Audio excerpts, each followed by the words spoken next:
George Sand est une artiste et une écrivaine française. De son vrai nom, Aurore Dupin, elle est née le 1er juillet 1804 à Paris et est décédée le 8 juin 1876 à Nohant, à l'âge de 71 ans.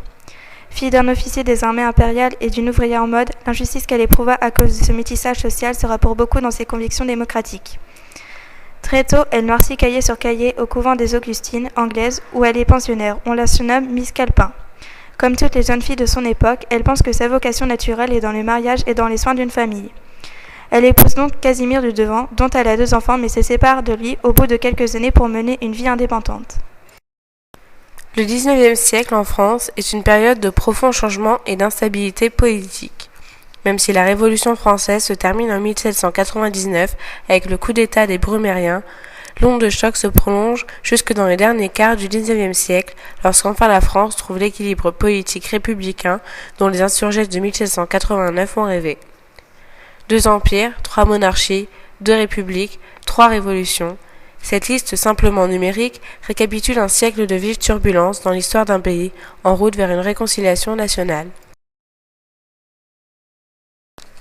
Ardente féministe, elle revendique pour les femmes le droit au divorce et à l'égalité civile pour établir l'égalité entre les sexes.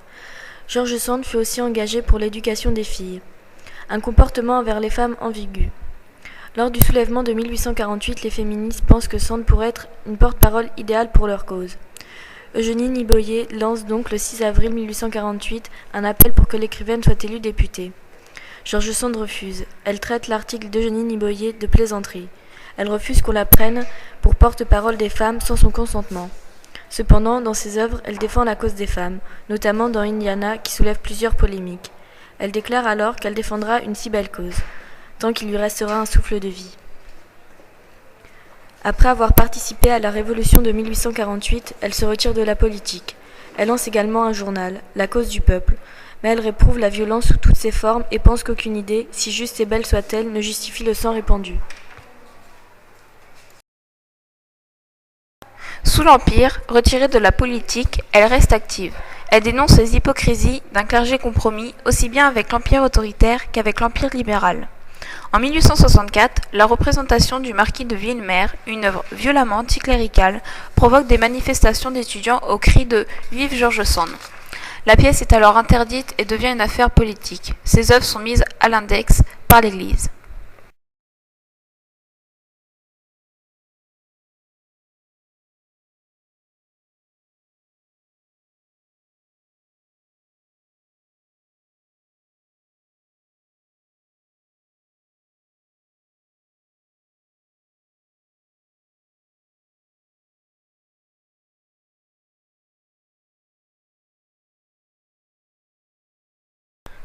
Le livre Mauprat, paru en 1837, raconte l'histoire d'une famille de petits seigneurs berrichons, incultes et cruels, qui ne seraient pas déplacés dans un roman de Sade et perpétuent au XIXe siècle les pires usages du monde féodal.